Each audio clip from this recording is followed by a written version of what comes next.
to our vlog. My name is Hanun Zalfa Nurizzah. My name is Tsuraya. My name is Fitria Delia Pawesti. And we're all from Digital Business Major Class C. Today we're going to discuss a very interesting topic, cross-cultural communication in business. As we know, in this global era, people from different countries often work together, and that's why it's very important to learn about business communication. So, to learn more about that, we are going to interview a foreigner later on, and we'll be asking about his experiences and his opinions related to this topic. And we are so excited to hear their perspective and learn how culture can influence communication in the business world. So, don't go anywhere, stay tuned and enjoy watching! Now, we are at a cafe and our interview is already waiting inside. Let's go!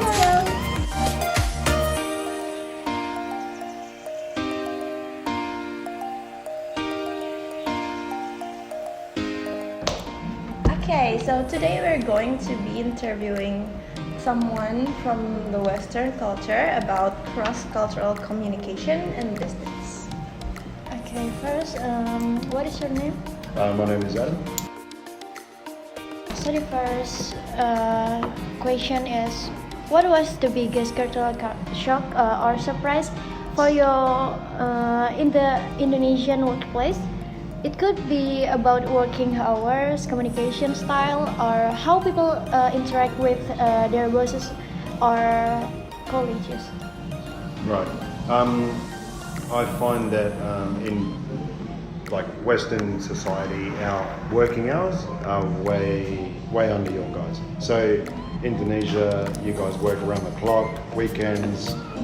You have, I think, 25, 27 public holidays a year for religion or whatever it may be. We don't. We have 10 a year. But you guys work weekends where we have Saturday and Sunday off.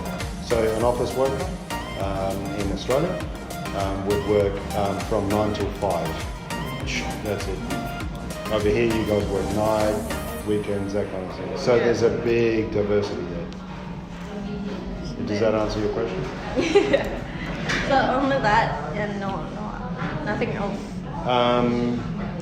I think behavioural and stuff you'll probably ask me about that later. But yeah, that's the biggest shock that I had when I came over here. Yeah. Okay. So the second question is, in your home country in Australia, how do people usually give suggestions or when they disagree with an idea in a meeting? Is it done straightforward, directly, or more politely? Okay. So just like over here, you have hierarchy. You have white collar, blue collar. So you've got those two categories of workers. So in the blue collar world, workers, labourers, anything like that, you have a supervisor. So over in Indonesia, I've noticed that Indonesians are a lot more polite when they want to speak to their supervisor or commander.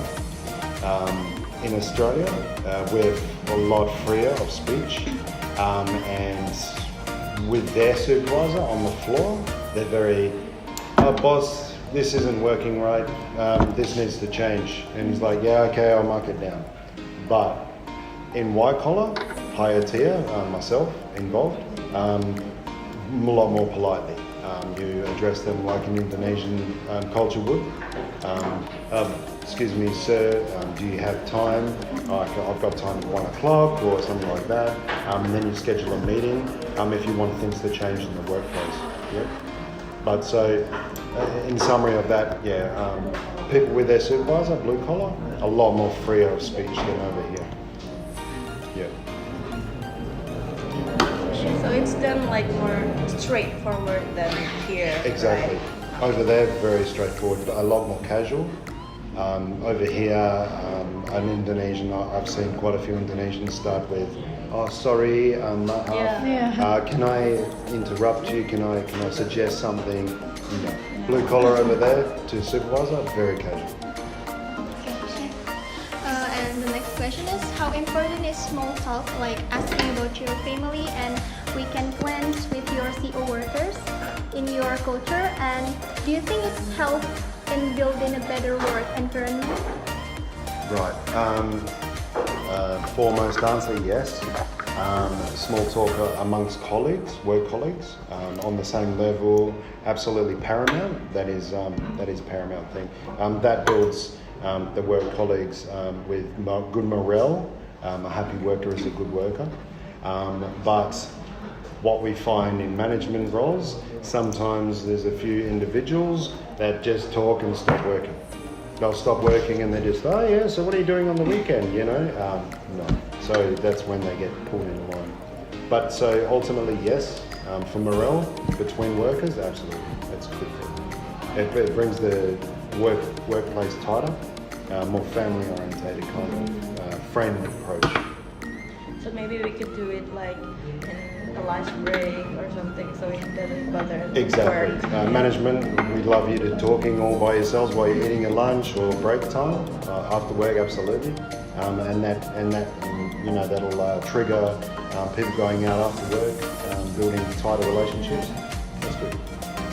Based on your experience, what's one common mistake for engineers might make when communicating with Indonesian colleagues, and how can they avoid it? Especially in Western cultures, especially Australia, we're very casual how we speak.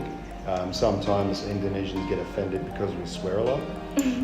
We don't mean to be offensive, but it's just how you're raised. So you ladies, you would be raised a certain way, and swearing is not acceptable. Whereas in Australia, they hear mum and dad say it, and they just basically get raised with swearing. So swearing would be the paramount thing, I think, over here for offensive.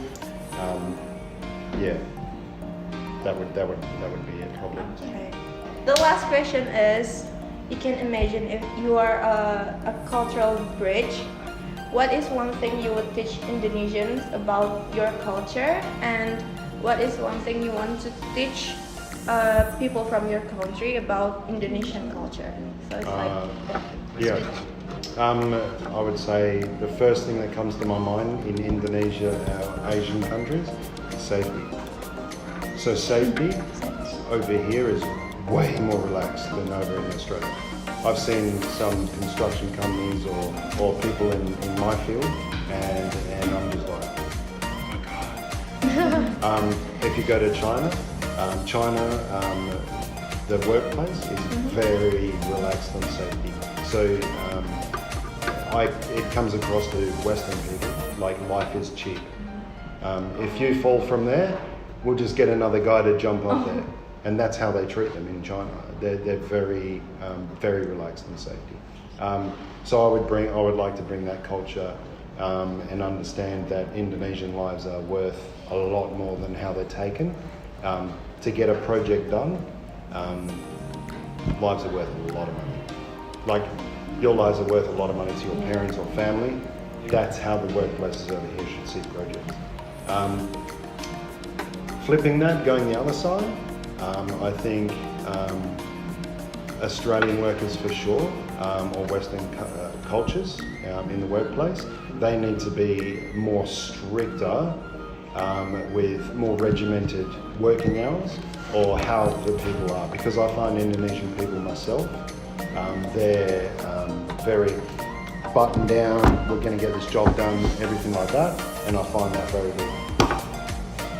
So I think we need to take that on board. Okay, so that's all for today, Mr. Adam, and thank you so much for coming here, for being interviewed with us, and see you.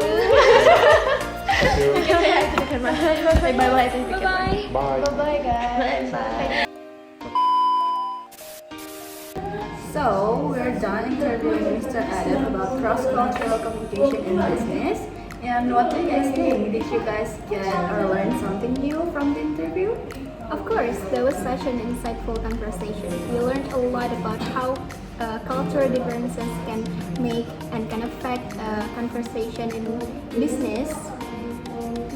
Yes, and it's interesting to see how people from different background can still work successfully when they respect and adapt to each other culture. Yes, and we hope you guys enjoyed our vlog and you guys can learn something new or something interesting from the interview about how culture shapes business communication. Okay, thank you for watching. See you.